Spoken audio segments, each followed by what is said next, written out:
Good afternoon. Thank you for joining us today. We're going to start our presentation here in just a minute, but before we get started, let's go over a few things. So, first thing is that this is being recorded and will be shared on our Facebook page as well as the statewide webinar part of our website on Thursday. So if you're looking for the recording or the PowerPoint handouts, they will be available on our website on Thursday. So just want to get that out of the way for anybody who wants access to those.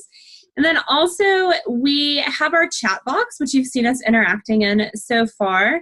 But in order to keep the chat box and questions that come in separate so that we don't miss any of your questions, we do ask that you use the Q&A box, and that is either located at the top or the bottom of your screen, depending on how your menu is situated on your screen. But there is a box that has a Q in it, and it says Q&A. And if you'll just put any questions you have for Aracely in that box as the presentation is going, when she wraps up, we'll be doing a live question and answer session for you guys. So just make sure, chats, IT issues, anything like that, comments, those can go in the chat box itself. But any questions you have for the presentation, go ahead and pop those in the Q&A box so that they don't get lost. All right, well, my name is Megan Sanders, and I'm the Training and Evaluation Specialist for Partners Resource Network. And joining me today is Ms. Christina Henning, and she's the Director of Statewide Services.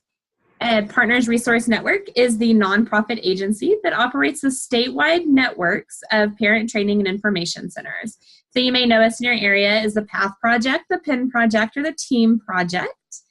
We are federally funded by a grant from Department of Education, Office of Special Education Programs, and that's known as OSEP.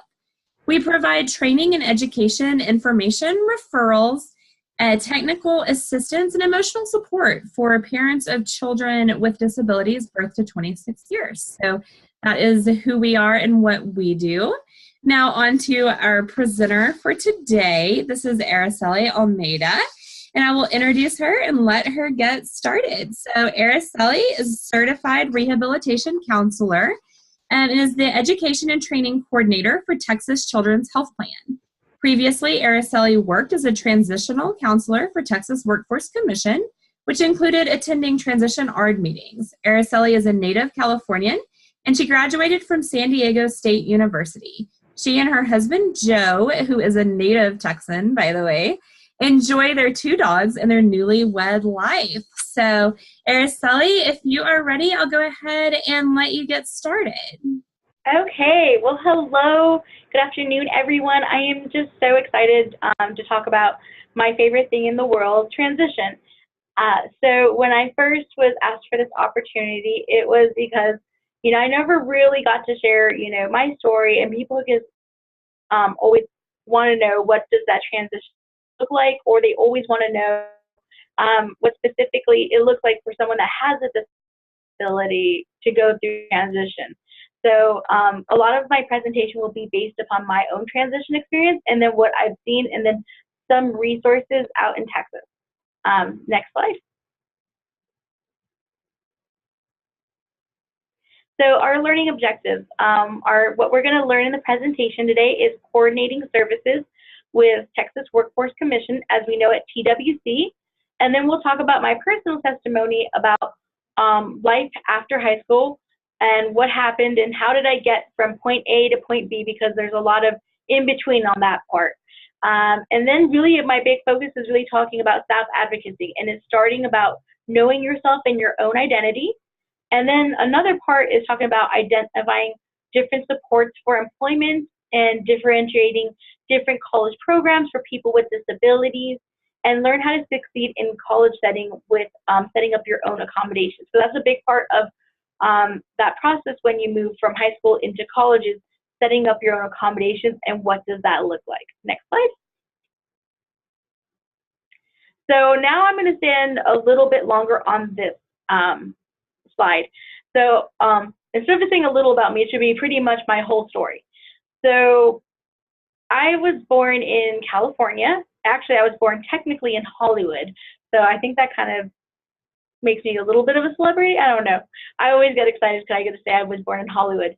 But as the saying goes, I couldn't get to Texas soon enough. Actually, how that happened was when I graduated from my master's program, I just, I was looking for anywhere in the state of United States to work, and that like scared my parents because having a student with a disability and then them saying, I'm just gonna move anywhere in the United States. My parents were like, oh my gosh, why do you have to do this to us? But Texas was one of the states that advocated for me to work with them in the state. There was a couple other states that actually wanted me to work with them as well, but I chose Texas because it is awesome and I just love the lifestyle. I love everything about Texas. I love the blue bonnets. Still trying to convert to Whataburger. Still trying. But when I was in first grade, I was diagnosed with a specific learning disability, and I actually remember everything about that. I remember I actually was going to class one day, and my teacher, Miss McCumber, she actually, told me, hey, can you go to room 14? And I was like, what? Why am I going to room 14? She's like, oh, you have to go to room 14. Just don't worry, you'll be fine. And I just remember thinking, why? Why do I have to be? That was like the first experience I got of special education was, why do I have to be separated? And so I went to what is called the resource room, and I actually was diagnosed with a specific learning disability. And later in my presentation, you'll hear that I was diagnosed with many other things as well, with dysgraphia to dyscalculia and anxiety disorder. All that gamut is, all the disabilities that I have. And so when I started in first grade to high school, it was hard because you're separated from your peers for a little bit, and then you go to one class to another, and you definitely feel different. And so that was my first time experiencing special education. And my whole life after that was surrounded by going to ARD meetings and trying to figure out what it was said. And I think one of the biggest things is that when I went from one ARD to the next, starting from first grade to all the way to 18, I knew what I wasn't good at, because you go to the ARD meetings and you're told what you're not good at. You're told by so many people what it is that you need to work on, or what are some things that you need to improve on, and then you have everyone speaking about you, and you're just wondering, what is it that I'm really good at? Because it doesn't seem like I know what I'm good at. I know what I'm not good at. So my biggest concern was math. I was really bad at math because of dyscalculia, and processing was not something I'm good at all. And so, actually the biggest concern we actually had as a family was when I was in high school. That was the time they put an enactment in California where you actually have to have passed a California state exit exam. If you don't pass it, you don't graduate high school. So part of that was algebra, and I've never taken algebra in high school. Like, I had no idea what that was, because I was in different type of classes. I was in what you call remedial.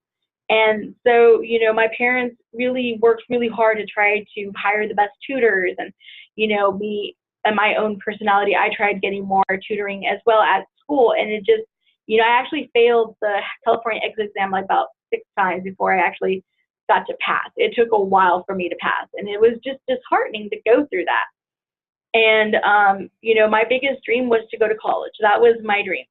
I went to a school that was 80% where people went to big colleges like UCLA or Berkeley or Harvard. And, I wanted those dreams too, but I didn't really know what that meant or what did that look like for me, because, in high school, that's where we start making these big decisions. What do I want to do after high school? What does my career path look like?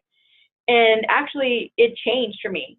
At 16 years old, that's where my love for transition started. I was selected by my high school to attend something called YLF. It's called Youth Leadership Forum for Students with Disabilities. And that forum actually is a 1-week program to the state capital of California. And actually, if you know Arnold Schwarzenegger at the time, he was the governor, and we actually used to call him the Governator. And so we actually, we would stay at a university for 1 week. We learned about our disability. So now I'm actually talking about my disability because I never really talked about it before. And then we're talking about how to advocate for ourselves. What are we good at? And really looking at what agencies are there. So at 16, I had this, and it changed me completely. Instead of seeing my disability as something bad, I saw my disability as something powerful, something great. I saw it as something that could make me change the world. I saw that my disability wasn't something bad. It was something unique and great. And I actually really started to love my disability because of my disability, I was able to really figure out what my strengths were. Because if I'm bad at math, that means I shouldn't be like, working in claims or doing any audits, or basically anything financial should not be in my hands. And I knew that. So I had to learn quickly what my strengths are, because if I could work in my strengths, that meant I was going to be good at my job. So that's what changed me. And then I started leading my own ARDs. Right when I was done with the youth leadership forum, I got into leading my own ARDs. I got into advocating for myself and really trying to figure out what was best for me. One of the biggest things, though, was my school worked really hard at really making a person-centered plan for me, and they really advocated for me. So I really loved my high school special education team. And what they did that made things really simple for me, and that made it very easy to streamline, because when you get to high school, there's a lot of opportunities and there's a lot of things you have to weed through. But what really makes things awesome is when you have a team just backing you up and you see a clear path of what's going to happen next. It made things a lot easier for my transition. In fact, my transition was so seamless because of how hard my special education team worked hard. What they did is, after I came back from the youth leadership forum, they hit it hard, where they actually, they told me, like, hey, you're wanting to go to college, but you're not taking any college classes. So the option that we have is community college. Now, I know that that you have a lot of friends that are going to UCLA and Harvard, but you need to stay in your lane. You need to figure out what you're good at, because everyone is running their own race, and you can go to college. It just may be it may look different. So I had to learn to embrace that. I had to learn the reality. I'm not going to go to UCLA right away. I'm not going to go, but I could get there. It just may take me longer. So what ended up happening is they actually, at 17, when I was a junior in high school, what they did is they planned a college tour at every community college and showed me every program that they had available. And they even showed me where the disability program was. This made it very easy for me to choose what community college best met my needs, and already getting to know the disability counselors. If you have a 17-year-old and college is in the works, I really strongly recommend doing those college works, setting them up yourself, connecting with the special education team, seeing if you can actually check out and look at the community college, because it is a different world than special education. It is a very different world where you have to lead it, where it's kind of frowned upon if you bring your parents into it. So by senior year, I already knew I was going to this community college. I already was signed up for the disability services. Not only that, my school made it very, very clear to sign up with Texas Workforce. So in California, it's called Department of Rehabilitation, but they made me sign up with our TWC, and they actually got me paired up to start doing a work study program. So I actually started working at 16 and 17, and starting to learn about how to work and how that job looks like for me. So at that age, that made a difference, because I already saw a clear plan. Now I was already with a vocational rehab counselor to help me and guide me. And the cool thing is that they actually paid for some of my college. They actually were able to help me to get into college and make sure that I was okay.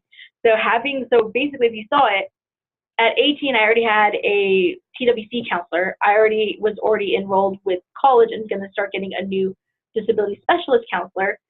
And so I was leaving high school. So that was a big deal. And so now I ended up going into community college. And what that looked like was that was really scary.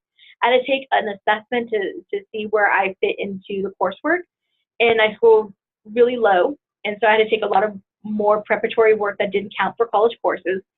And so you actually have to go to the dean and declare your major, even though you're at a community college, because I was going to transfer to a university. And when I told the counselor that, the dean, she actually told me that I couldn't do it. She said my IQ was too low and that I need to set for something lower. Now that really devastated me, because my goal has always been going to university. That has been my dream. but you're telling me that it's not feasible and you haven't even let me have the opportunity to try. So I told her I told the dean, let me at least try. Let me at least give it a shot where I can try my college courses. And if I don't pass, then I will go to just straight employment. But if I do pass, then that means that college is an option. And she basically said, you're really shooting yourself in the foot there. That is really unwise. And I left that feeling so burdened, and I kept remembering every ARD I was in and thinking like, oh my gosh, I'm bad at this, I'm bad at that. I'm like, okay, what are my strengths? My strengths are I'm a good communicator. I'm really good with partnering with people. So let's see how I can make this work. I actually ended up transitioning from junior college into a 4-year school. I applied to 6 schools for when I got into university. I actually got accepted to every one of the universities. And when I actually told the dean this at my community college, she said that's inaccurate. There's no way. Your IQ, I don't know, you must have paid professors. There's no way you could have passed any of those DAS classes. And I didn't pay for them because we didn't have money like that too. And how I ended up doing was I was connecting with my counselors. I was connecting with my professors. I would meet with them, and I would actually form study groups, and I would study all the time. Like my parents knew I couldn't work during college, so I was so focused in studying, and I had to develop and learn how to study on my own and advocate. I actually made sure that my professors knew my face before I even got into class. I would email them, letting them know about my disability, letting them know about my accommodations. That made me set apart from the rest of the classmates. I think that's what really helped me into passing my classes and really connecting with my professors. So many times I meet students that with disabilities and they go to college and they fail the first year, and I'm asking them, well, did you set up college courses? Did you meet with the disability specialist team on your high school or your college campus? And they go, no, I didn't even know there was one. They are your lifeline. They are there to help you, but you are there to advocate for your needs, and you have to do it all on your own. So I told my dean, I'm like, and she's like, I don't know if I can send your records to that university you want to go to. I think you are lying, and I think that you paid professors. And I'm like, listen, I passed my classes. I have an application letter that says I am specifically going to this college. Either you let me go or you don't. And I actually got to a point where we had a meeting about when I was transitioning from community college to a university, and I actually told her I'm bringing my mother. She was like, no, you cannot bring your mother. You're an adult. Do it yourself. And I'm like, no, this is my right. I am asking my mother to be here, so you're going to have to.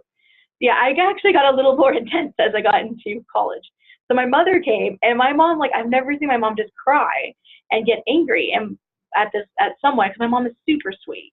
And so my mom said, look, we do not have money to pay for professors off. And you're just going to have to be accepting of the fact that my daughter did this on her own hard will, and she proved you wrong. So live with that. And it got to a point where, she said to my mom, she goes, one day your daughter's luck is going to run out. And sometimes I still think that. To this day, I still think one day my luck's going to run out. And it's not luck. It was my hard work. It was my blood, sweat, and tears. And it was a community. It was support from other people that got me where I'm at. I actually have a master's program, and my master's program was amazing. How I got through statistics was prayer, and that literally is God. And then I moved uprooted my life to Texas. And that was hard because I had no support. I had to learn more support. I had to find support, and that was super difficult. But I learned that by my strengths, I can make connections and I can make friends, and I can make it work on my own. Because with having a learning disability, sometimes I'm reactionary. Sometimes I don't think through processes, and I just go and do things.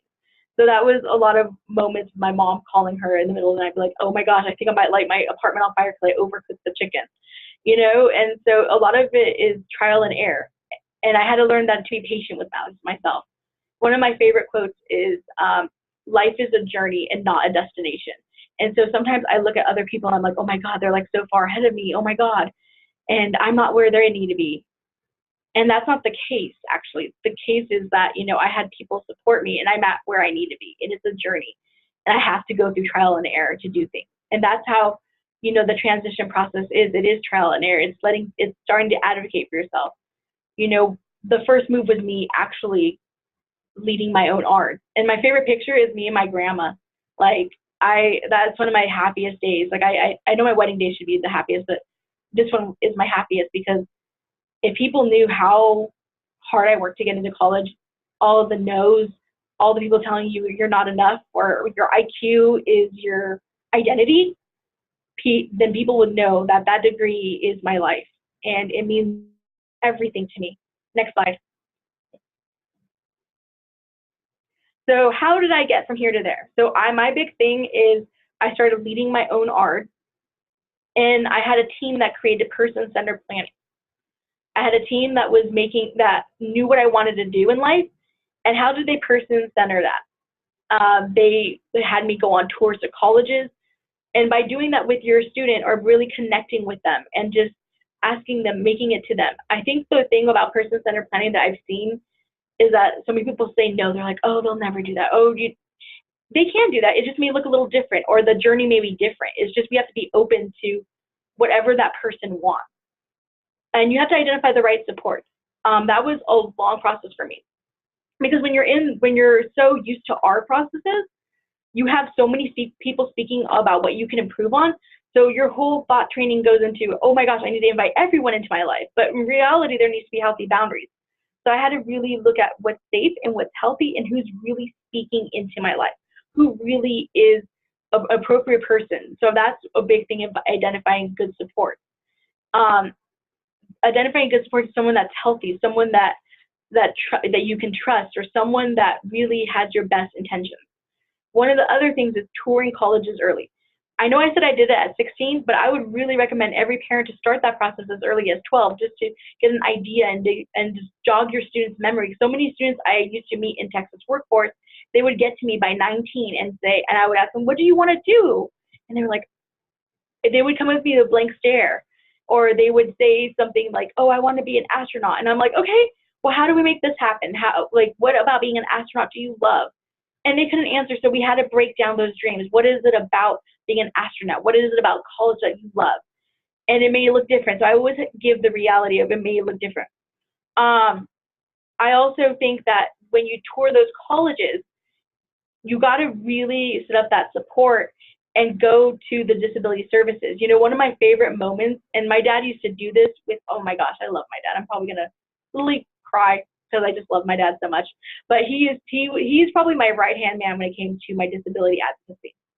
And what he did is that from the time I was in 6th grade to the time I was in college, the day before every one of my classes, we would actually take the day before and we would go to each class. So I knew where I was going. So I didn't have to freak out and panic. Because I don't know if you have students that if they don't know where their class is, they panic. I would panic if I didn't know where I was going. I'd be lost and confused. So every day we did a drive. So the day before a class or a semester would start, me and my dad would do a dry run. So we would so even in San Diego, we did a dry run, and that's the university I went to. My dad lived 2 hours from San Diego, but he did a dry run with me, and we went to the classes and we saw which one was and where it was. So, you know, I felt prepared. I felt like I knew what I was walking into. And we did worst case and best case scenario. Another thing I recommend doing is really volunteering. So a lot of the times parents, I would work with students with disabilities, and I love that. But my thing is that how can we get them more prepared for the workforce? And, you know, people don't really think about it or put it into plan, but you know that churches are, you know, first of all, they accept everyone. So why not have our students volunteer there? So I actually used to have one student who he has autism, and he would get overwhelmed and just have tantrums every now and then, and he just couldn't really execute one task to another. And my thing was, okay, well, we've never put him in an environment to actually do that. And so, you know, if we put him in the library, you know, we'd have to put him somewhere where it's safe. And, you know, our ultimate goal was the library for him to work. So we started him actually volunteering at my church as the audio and tech guy, and he did really good. And like, yeah, there was moments where there was some mistakes, and there was moments where maybe the right Bible study didn't go up. But you know what? We were able to work with him, and he was in an environment that was supportive. So I always try to say, you know, start somewhere with a person in their natural surroundings. do it at a church, or do it at a community center, or somewhere where you know that support, where it's okay to make mistakes. Because you don't want it, because the world, when you throw them into the workforce, it's not so easy to say it's okay. It's not so welcoming sometimes in the workforce. A lot of times on the workforce nowadays, you have to learn on the fly by having students volunteer ahead of time. And I would say 13, 14, have them start off then. If you think your student is ready to try at age 12, but I would say have them start volunteering. Another thing is, when that time comes, when you're having a Texas workforce representative meet with you, I think the most important thing is to come prepared with all the right documents. But I also think that a lot of parents don't know that when you actually sign for the individualized plan for employment, they call it an IPE. That is basically what is Texas workforce responsibility and what is your responsibility. You need to see it as exactly like an ARD. Have it there, frame it, put it somewhere where it's important. It's an important piece of documentation. It really spells out what is the career goal, and what if there's job coaching, or supportive employment, or if there's if they're paying for college, or they're paying for some sort of summer camp. It really lays it out there. And I think those are really important things. I would have parents come to me, and we would do the individualized plan for employment, and parents, would lose it all the time, and it would make me really sad, because I'm trying to tell them, like, hey, this is a really important thing. This is the contract of what I'm responsible for as a counselor. And if it ever came down to it and I didn't do my job, this contract holds weight. This contract could go to Disability Rights Texas. So really take that in consideration. The last one is identify leadership programs with youth with disabilities. That is a major one. There is a great program with Texas. It's with Texas A&M. I don't know if we have any Aggies in the house, but there's a program called Project Leap. It is about employability, leadership. They do the same thing where they have them stay at A&M, and then after they have them tour the Capitol and meet with legislators. It is a life-changing program. It is an amazing program where it makes a difference, and your student will come back with advocacy, and it doesn't matter the disability. I've met students because I actually mentor for youth leadership in California, and I've had students that came back empowered. One actually that came back empowered, and she's actually too cool for me now. I don't know if you have teenagers, but sometimes they get too cool for you. Her name is Miramar Quiroga, and you might know her on YouTube. She has a disability where her face is elongated, and she has to have a trach right here. And she actually teaches people how to do makeup, but she's using sign language. She's been on Maury. She has over 50,000 followers, but she's really famous in the disability community. I'd like to say she actually went through the youth leadership program, was really shy, and then all of a sudden after she left, she became this big sensation. I'd like to say that had a part to do with her. Next slide.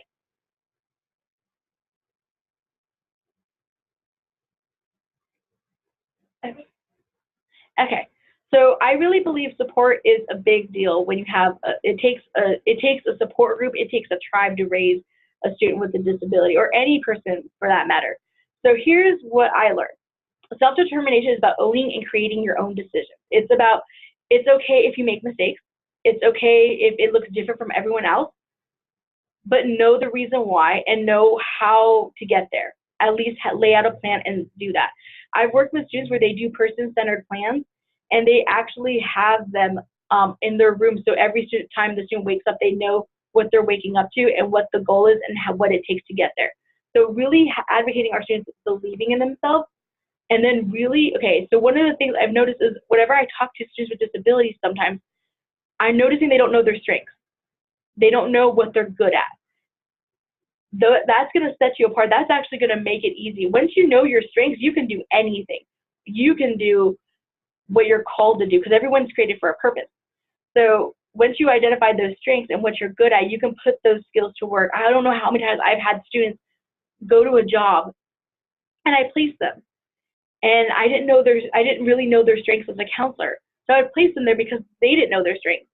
And it turns out I was putting them against their strengths. I was putting them as a cashier when they really shouldn't have been a cashier. That they're good with children, so I should have put them in the daycare.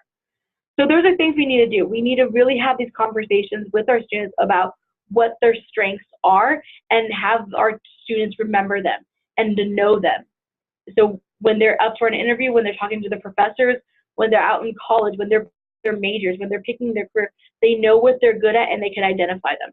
So the other thing is hard skills and soft skills. So hard skills are pretty much things that you kind of learn. It could be learning Excel. It could be learning specifically how to use a Word document. It could be even learning, if you are me and struggling, how to use Snapchat. So those are how to use YouTube. Those are hard skills. Those are things you have to learn. And those are things that you can use out in your work environment. A lot of our students have these hard skills that they've learned, how to use Snapchat filters, how to use YouTube, how to use all this, and we don't put them into works.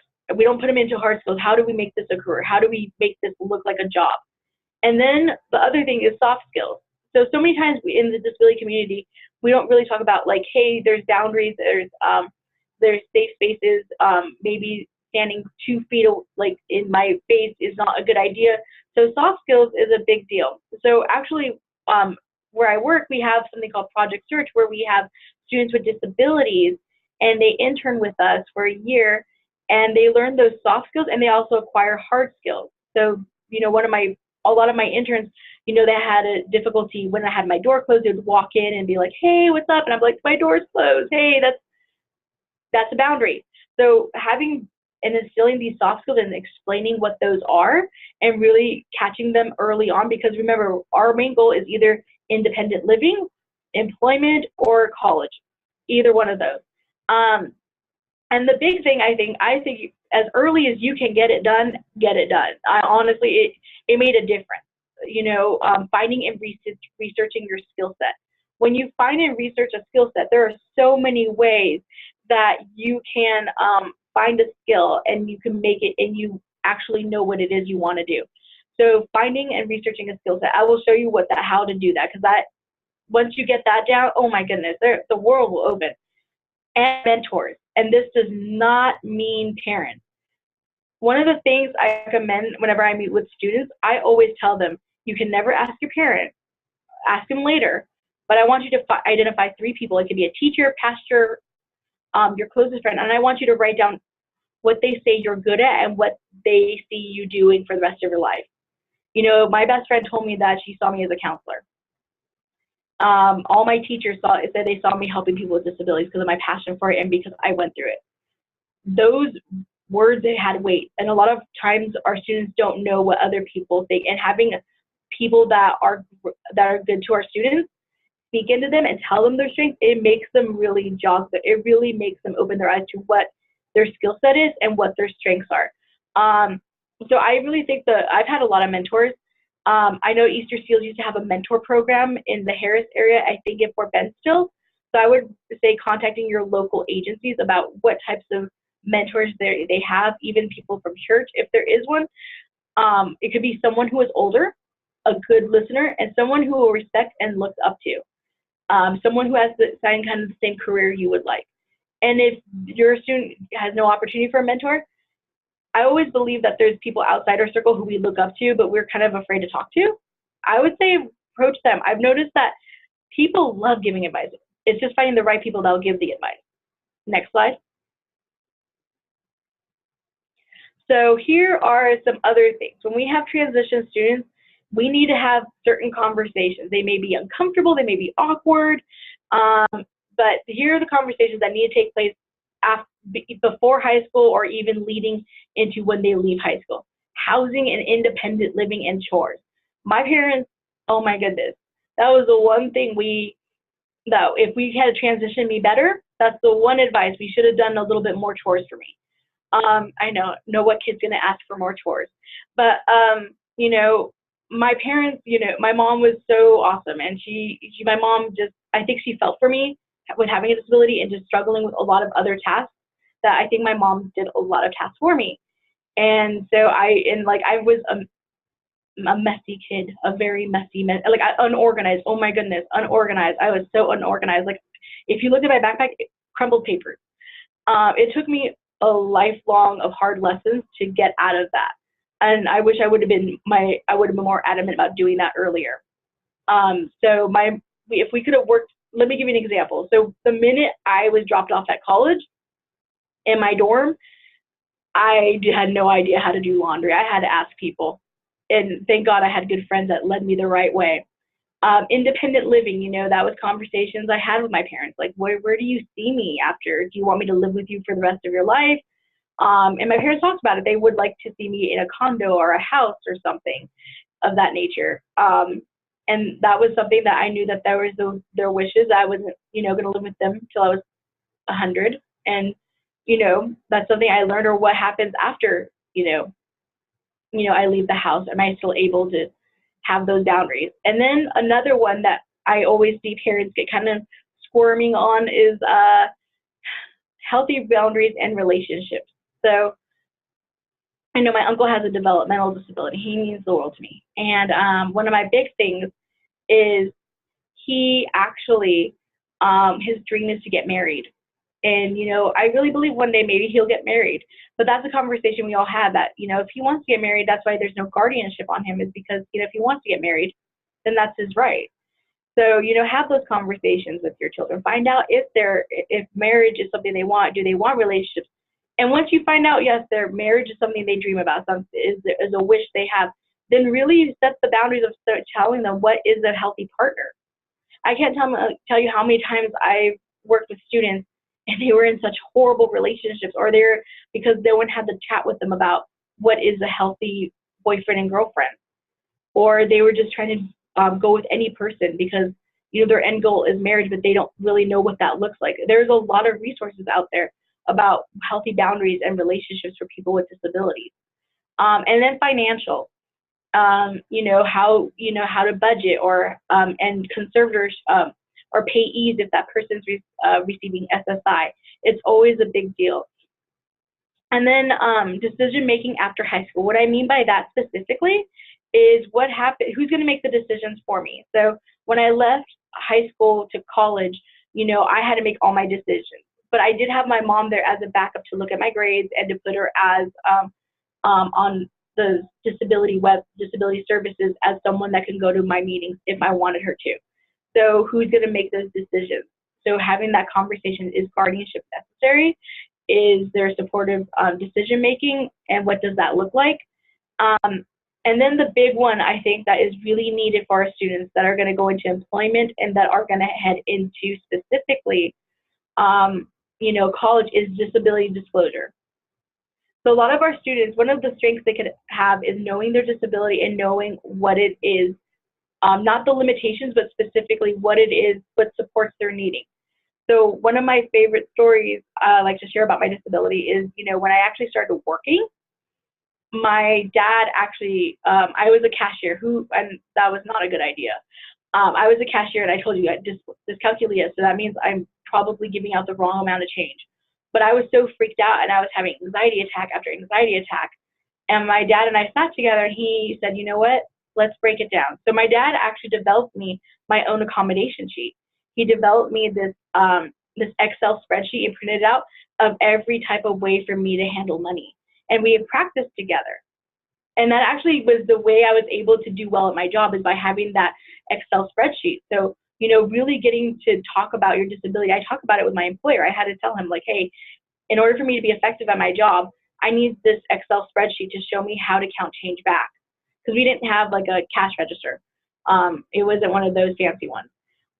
So, you know, my dad and I developed that, and my boss was really accommodating and let me have that there. So it's really knowing your disability, your accommodations, and what supports your needing to be successful. It's not that I can't do this, it's what do I need to be successful. Developing an emergency care plan. So what happens after, if there's an emergency, who do you call, who is safe? Is there a will? Is there anything that the students should have? And then the other big one is transportation. Practicing with them, are they gonna drive? It took me about 3 years to learn how to drive. I didn't drive until I was 18 because I just had such major anxiety attacks, and I was struggling, because when you have dysgraphia, it's really hard to drive, because when it's dysgraphia, you're struggling with trying to look at sizes and shapes and putting things into a picture. So I would overestimate or oversize. So if you ever come over my house for cooking, just know there'll be extra food or extra ingredients in it, because I'm really bad at, you know, not putting in or I overestimate size, or or I underestimate size. So my parents were really struggling with getting me on the freeway to me driving, and so like they took 3 years to do it. And like my grandpa was the one that actually showed me to drive, and it took me 3 years. So they did it little by little. They first started out at 6 in the morning and showing me how to drive in the parking lot, to them actually doing going to the street, and then to moving on the freeway and highway, and then from there going by myself. So that was something that, you know, my parents were really great at, is like taking their time and really showing me step by step. Next slide.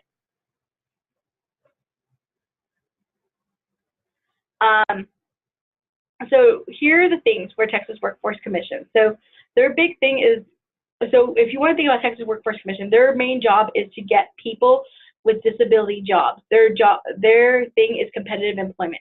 So they can actually help out with career interest inventory. So if you don't know what your student's good at, they can actually assist with a career interest inventory, and it'll tell what their strengths are. It'll tell about what types of jobs they're good at, and then they can assist with transportation to employment or before employment. They can assist with colleges or courses if it is for employment specifically, uniform for employment, summer camp or social skills camp, supported employment. That means someone as a job coach with you and helping you for 6 months or on, just depending. But they will never throw a person at a job that is not prepared for it. They will do whatever it takes to make sure they gain competitive employment. And then job placement. Job placement is a big deal. They help out people get jobs, write resumes, and then they can help out with something called Schedule A letters. Schedule A letters are specifically letters that a workforce counselor can write, and it's basically having that person it's for state jobs and federal jobs, and they get looked at first for applying for jobs. Next slide. Okay, so here's how to prepare for employment. So you want to identify strengths and skill sets, volunteer anywhere, career interviews, that makes a difference. So my parents were really big on this. And actually my counselors in high school were. So at age like 13, I started interviewing people just randomly to see what kind of jobs I had. And then my parents got more focused, that they would say, hey, I met a person that does what you would like to do. Why don't you, I got their phone number for you. So that kind of sounds creepy, but I would call them and I'd find out what they did, and it actually helped me to actually, one, gain, you know, some sort of career idea of what they do. The other thing that it helped me do is it actually created me a network, and that person became in my realm. I say mock interview with people as much as you can for desired career paths. You have no idea. People are like, no, does it work? Oh yes, it does. If you want to be an astronaut, you could call the Johnson Space Center and say, hey, I have a kid that really wants to be an astronaut, and do you think you could just have someone just interview and do a mock interview, or they can meet someone and talk about what their dreams are? They are all about that. People are about helping people, especially when they get to talk about themselves. It's pretty awesome. Touring colleges, getting to know your professors, be open to progress and not perfection, and just be self-aware of accommodations and bring a solution. So when you're aware of your accommodations, you can vocalize that to your employer, and then bringing a solution like, this is the support I need, this is the type, and this is and Texas Workforce can help with this. Next slide. So here are some websites I would really recommend using. So actually, I'm going to highlight just a couple. So the second thing that says Beyond Traditional Job Development and 30 Ways to Shine as an Employee, I recommend anybody get those books, especially 30 Ways to Shine as a New Employee. It is for students with developmental disabilities or intellectual disabilities or autism, and it shows ways to stand out when you're employed. It is an amazing book. It's by Denise Bissonette. She is like the greatest job developer. She just is the whisperer of job development for people with disabilities. These books are really great at showing how to develop soft skills and really how to impress your employer and get a feedback. And then the next one I want to highlight is Own It Online, and that's searching for careers. That one right there is a really great website. You put in any occupation in there, and it will give you a list of what is needed, the criterion, and what type of schooling is needed. And if your student is like, I have no idea where to search, the one under that says mynextmove.org, the career interest inventory, That right there basically is amazing. That one right there, you can just do an interest inventory on yourself, do a self-assessment, and it tells you what kind of career that you could be in and just all different types of careers within that field. Not only that, it is awesome to actually, it shows high in demand fields. And then the one below that is Career Index. That one is careers in your area. That one shows apprenticeships. That one shows specifically what you're needing. And if you want to know how to work with your child and what type of worksheets there are, TWC has a really great worksheet, and they have them starting at age 12. They are very good. They talk about how to dress, soft skills, how to approach people, how to do mock interviews. It's really great. The big thing is knowing your laws about the Americans with Disabilities Act, and people forget there's actually a Vocational Rehabilitation Act. Vocational Rehabilitation Act is basically securing employment for people with disabilities. That's another act that you should research and have your student research. And then if your students in college, there's something called WRP, Workforce Recruitment Program. I did that program and it was the coolest thing ever. What that is specifically is it hires people with disabilities, almost like an internship, but you're paid to do a job. You can do it for summer and then potentially you're hired on. I actually was hired by the Navy as a civilian to do processing, and it was really awesome. So every college should have a workforce recruitment program. It's basically helping people with disabilities gain meaningful employment and paying them while they're actually working. And then the National Collaborative on Workforce and Disability with Youth. That one right there, I really recommend that for parents, students with mental health concerns, because it has worksheets for free and a workbook about how to disclose your disability if you have a mental health barrier. And that's a really tricky disability because you really want to disclose that and your supports, but sometimes there's just so much stigma, and there shouldn't be any stigma. But that one actually shows you how to actually talk about your disability and what supports you're needing. And I really recommend this one. Next slide. And then this one right here. So this is Leadership, Employability, and Advocacy is Project LEAP. This one's really awesome. This is the website I was telling you about, and specifically that works with students in helping them gain leadership skills. This is them at the Capitol. So they stay at A&M for about, I believe, 2 weeks. But they stay there, they learn employability skills, they know their strengths, and they focus on person-centered approaches so that the students will know how to speak about their disability, what their strengths are, and then it's really awesome because they get a good tour of the Capitol. But then the best part about it is this. Think about it. A lot of, like when I went to my youth leadership program, that was the first time I was on an airplane. That was the first time for me living away from my parents. That was the first time I ever lived in the dorm. Like I've never been away from my parents.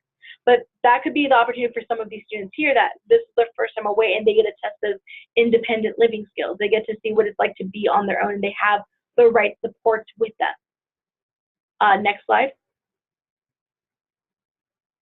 So college. So again, college is not a one-size-fits-all. I would say start touring the campuses sophomore and junior. If you can, get them at age 12 just so they get an idea of what the college campuses look like. So here's my go-to site. If you are looking at a college and maybe you're trying to find the best supports for your student with a disability, thinkcollege.net is a dedicated website to specifically helping students find colleges for students with disabilities. It's there to show you the types of curriculum and then help them with post-secondary and find employment. Majority of those colleges are geared toward giving you a certificate and helping you get into the workforce. So I would say do that. And then when you move into college, it's about accommodation, not modification. So that was hard for me coming from special education because I was so used to people like kind of like helping me steer my path and like help me with my classes. And then I had my own, room where I could study, or I had, my own aide who would read out my questions out loud. Yeah, that doesn't happen in college at all. You actually have to go to the dean and then, or you have to go to the disability counselor and they write you a list of accommodations you need. The most you can get really is time and a half or double time, the preferential sitting, and notes taken.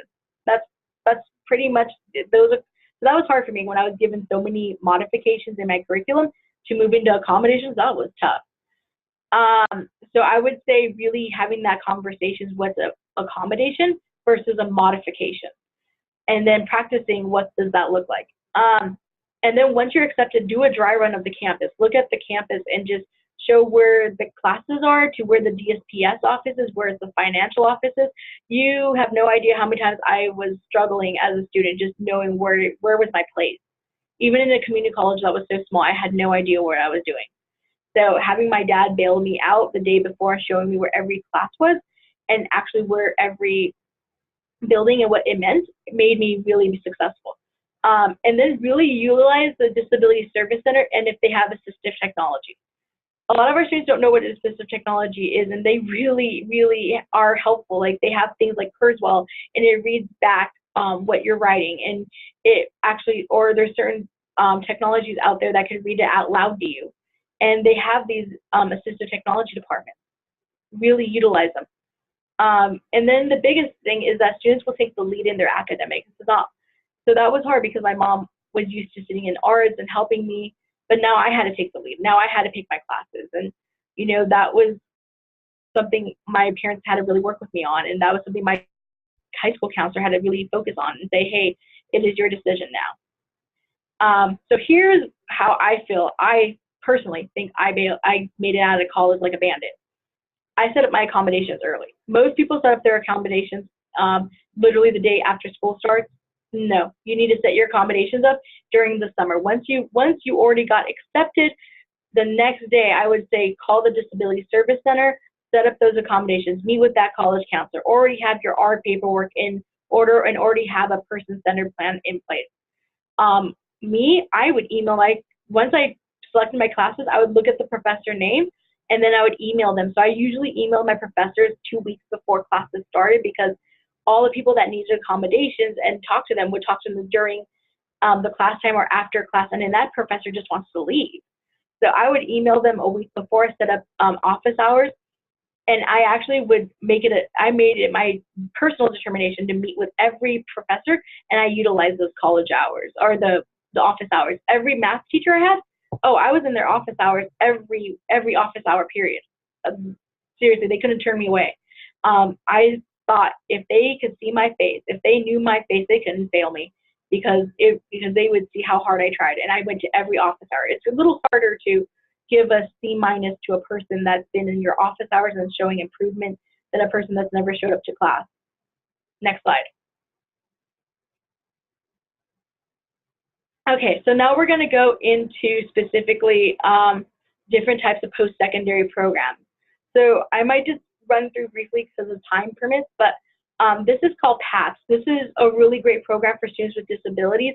It teaches you how to be a paraprofessional, or if you want to be a child care provider, you actually get to live on the dorm. You actually get your own housing there, and you have your own curriculum. They train you on bus transportation. They train you on independent living skills. They actually teach you about person-centered planning.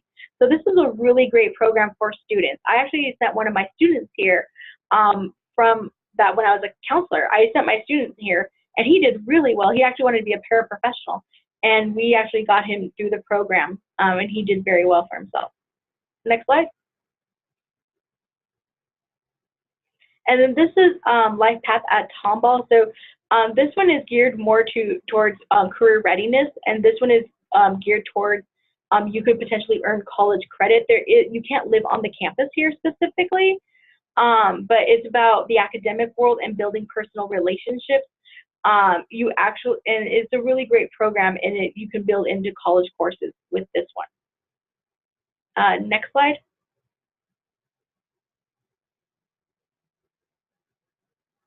So this is VAST. VAST, you can actually live on the campus here. You actually would live at the center, and this is a program for career readiness, or an actual filler if you want to do college courses, but you're needing specifically bridge courses beforehand. They talk about social and emotional. They talk about specifically career readiness, and they do assessments in-house, and they also have internships and externships outside. So this one is focused on career readiness. I know I'm going really fast now. I'm sorry. Next slide. So this one right here, this one is Project Case at Texas Tech. This one right here specifically is for students that actually do meet the qualifications of college.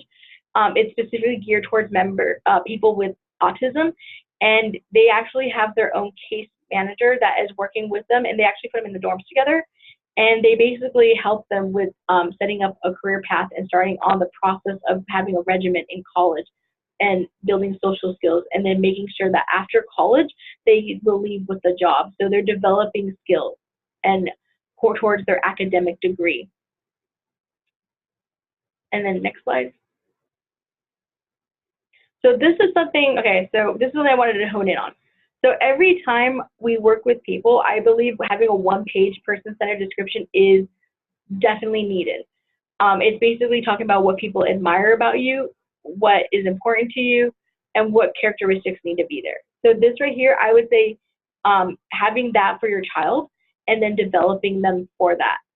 So let me show you the one I developed for my intern. The next slide. Oh, so this is my intern. So when we developed this, because when I first got my intern, she just wouldn't tell me what's going on. She struggled a lot. And then we actually had to sit down and create a one-page description. So she uses it for her employer, she uses it for medical, and she uses it for her ARD as well. She actually leads her ARDs with her person-centered description, so that when people get a better idea of who she is and she's just that she's doing her own thing. But one of the things I noticed is if you look at the good match, that's basically what characteristics need to do. So one of my things that I did that was really bad is I would kind of have her do things on the fly, and I learned that that does not work for her. So I never do tasks on the fly. I found out she doesn't like being touched. Like, so I can't give her a side hug. I have to always give a high five. And then she likes personal space. So I have to be really aware of her personal space. And then when I support her, I have to write down instructions. And my handwriting is horrible, so I now have to email. She has to have hands-on experience, and she has to gain that. And then she has to have time to process alone. So when I say something, I have to have her do it alone and then see if she comes back with it being the correct thing. Because if I say, do you get it? Or do you understand what I said? She's just processing, so I have to give her space to process. Yeah, but I would recommend creating this for your student. I know I went through the last couple of slides quickly. But does anybody have any questions? I know that there is one for UT as well. So one of the biggest thing I want to say is I only honed in on a couple of them because we actually have so many now in Texas that if you look on the website, if you go on to the college one that I sent you, I don't know, if you go back a couple slides, it'll show it. Go back a couple. One more. Oh, Think College. Oh, go back forward. I'm sorry. I'm so sorry. Oh, Think College. That's the website that it will show UT. And UT is fairly new with their curriculum. And I don't know too much about it to speak on it, but I know it's fairly new. Okay. I know I made it out like a band. I'm sorry, Kristen. I'm sorry, Megan. I know you're probably sweating. Does anybody have any questions? So Think College is the website that will list every college for people with disabilities in Texas. I've got to unmute Megan's mic. Give me just a second. I'm so sorry. Okay, I didn't mean to get it up. Megan, try now. There we go. We do have some questions. So what I'm going to do is I'm going to move the slide back to your contact information if anybody wants that, and then we will go through the Q&A session. So, all right, starting off, when is the latest you should request your child's last school provide an FIE for transition to adulthood for services purposes? What if your child is not considered intellectually disabled for school, but is diagnosed for medical purposes? How does that affect opportunities? Oh, I mean, as long as, if they're diagnosed, so if I hear the question correctly, it's specifically asking the school didn't diagnose, but it's a medical diagnosis, correct? They have a medical diagnosis for an intellectual disability. However, the child's not considered ID under like school. So as long as so when you get to college, they're either going to recommend that you actually have either a doctor's note, or you have a doctor's diagnosis, or you have the ARD. So either way, as long as they have that. But with Texas Workforce, all they're needing is a verifiable disability from the doctor. What I would recommend doing is going through a career asset through Texas Workforce and just seeing what exactly is there any other disabilities. But it shouldn't limit them. They just would have to keep that on file and actually give that as proof to other agencies. Okay. Is there is a question, it says, I have a 23-year-old diagnosed with SLD in 3rd grade. She has graduated from high school with a special diploma that will only allow her to attend a junior college initially. She was not able to pass the placement test to get into the local junior college, and now we're stuck. What possible path can my daughter pursue? She was not presented with a path forward, except for maybe she could work at Six Flags or Disney as a performer. So is What there area? Dallas, Texas? Oh, they're in Dallas, Texas. Okay. So I recommend, if that was the barrier, is actually going through the placement test. So first, did she have what I would ask is, did she have all the accommodations she needed to pass the placement test? 2, if there was all the accommodations available and it's still like a hard no, what I would recommend doing is looking on Think College and look to see if there's an actual college in Dallas area or close that actually works with students with those disabilities. That Think College will give an alternative pathway, an alternative way for students with disabilities to experience college and gain employment.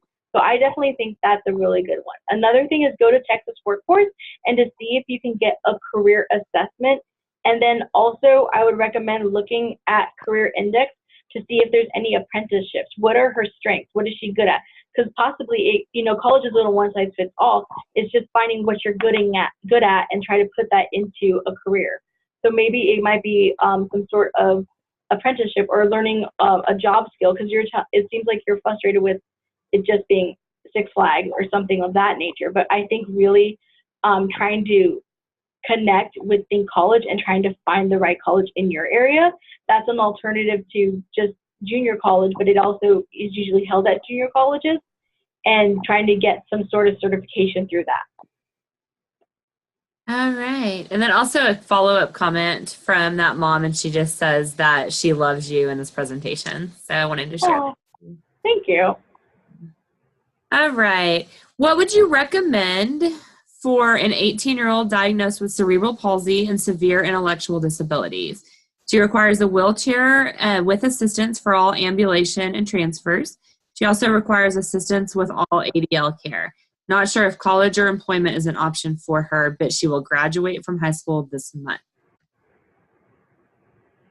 Ooh, that's a good one. So what is your main goal? Like, what do you think she would like, that student? What is even employment? Because I don't know if you've ever heard of Ed Roberts, but even though he actually was the founder of disability advocacy in California, he created centers for people to have independent living.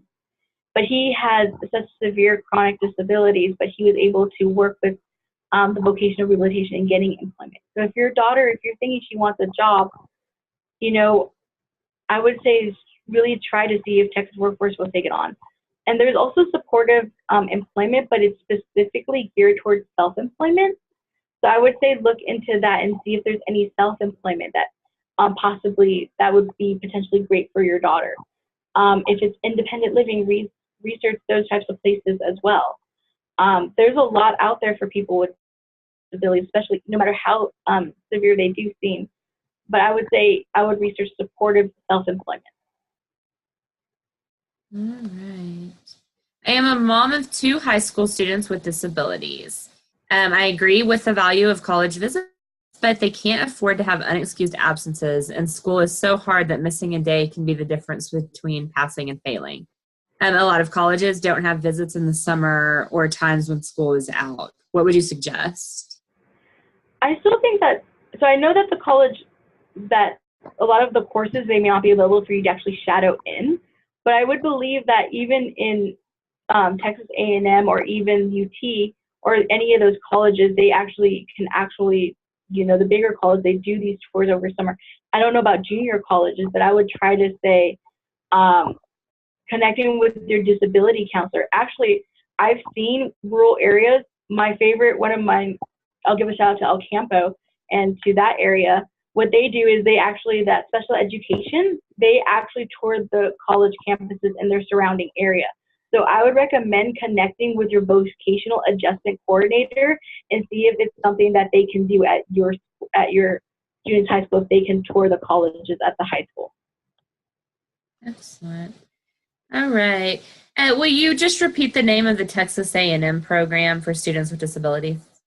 There's two of them. PATS is the one if they want to do a post-second, if they want to get a certificate in being a paraprofessional and they get the college experience and they learn social skills and boundaries. And then they can get a certificate in childcare. The other one is Project LEAP, and Project LEAP specifically is developing self-advocacy skills, employability skills, and touring the capital. All right, perfect. All right, how can we sign up for Project Search? Okay, Project Search is awesome.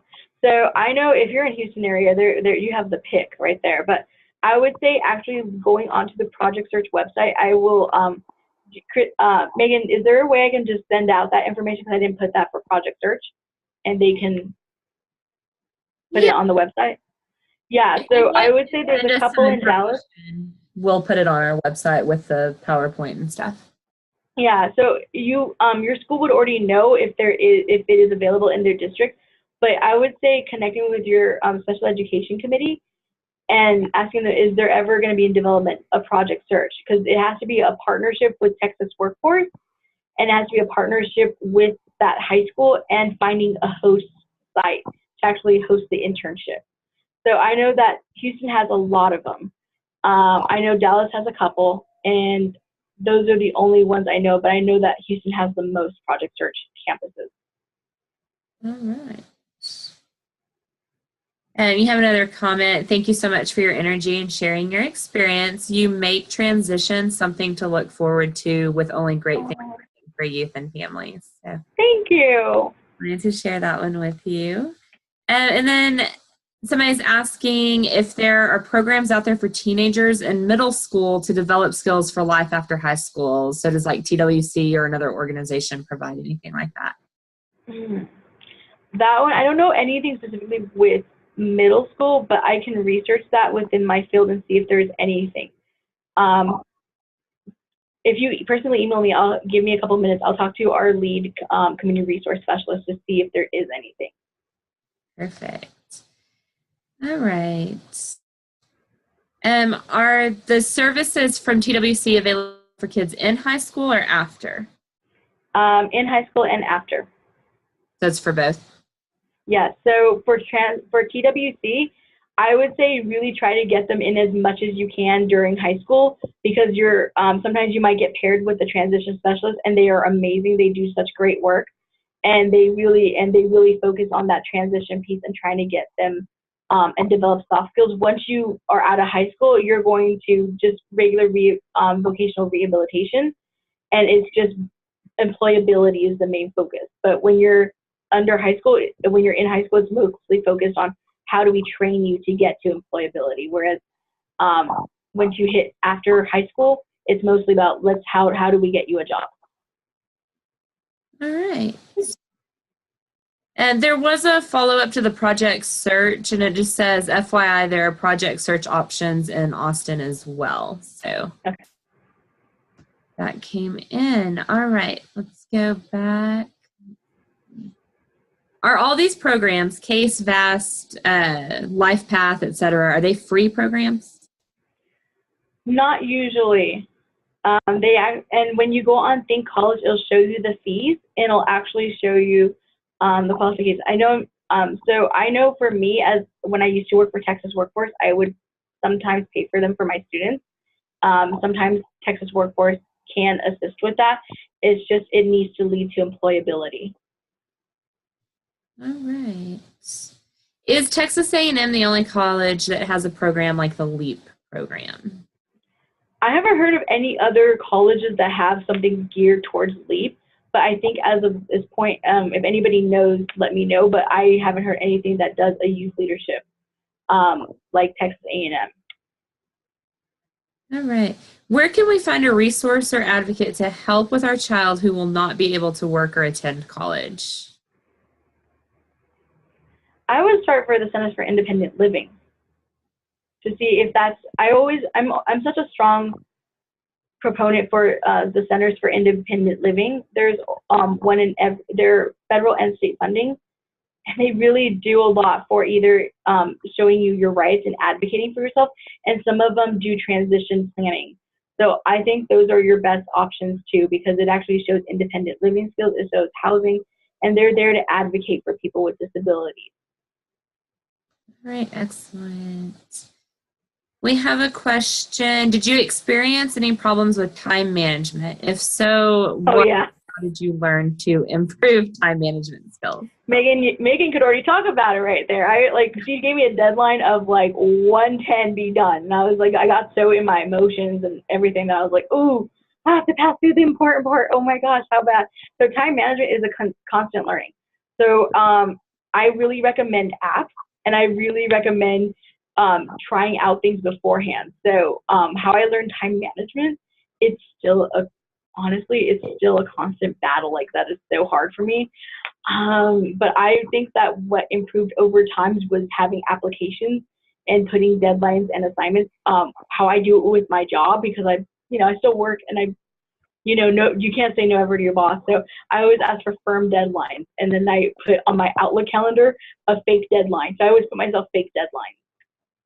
And time management, when it comes to organization, I have nothing on that one. If anybody has any good ones on organizing and how to clean the house and how to fold laundry, oh my gosh, please give them to me, because Mary Kondo is not working. All right.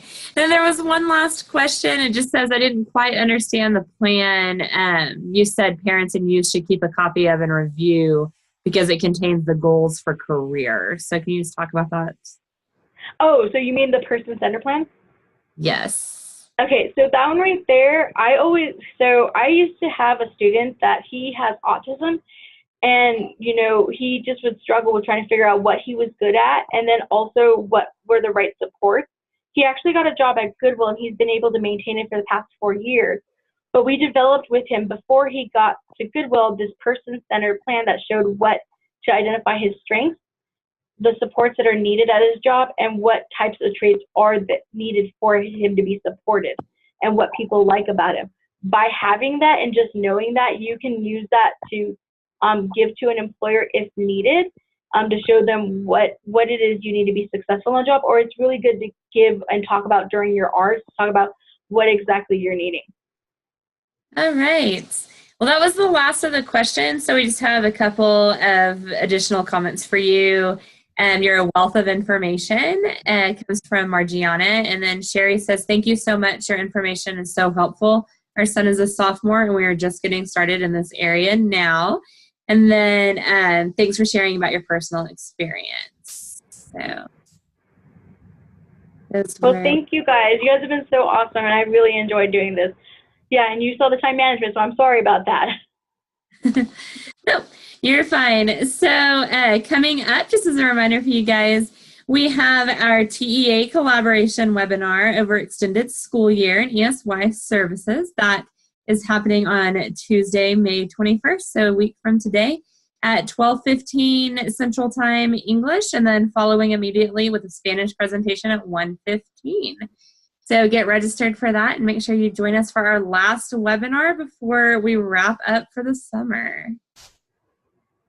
All right, this is our information. So if you have any questions, comments, if there's something you would like to see us do a presentation on, anything like that, be sure and send them my way. We always like to hear from you guys. So you have my email address. You also have Christina's. And then this is our statewide webinar website over here and our Facebook page. So if you haven't joined us on Facebook, make sure you go on and like our page. And then anytime you want recordings or the handouts that we're given for our webinars, that's where you can hop on our statewide webinar page at prntexas.org. Thank you so much, Aracely, for joining us today. Thank you all. What an amazing wealth of knowledge you really are. And it was great hearing from you. And thank you guys all for joining us and taking time out of your day to come and learn about life after high school and transition. We hope you guys have a wonderful day. All right. Thank you, ladies. Awesome job. Awesome job. Thank you so much. Thanks, Aracely.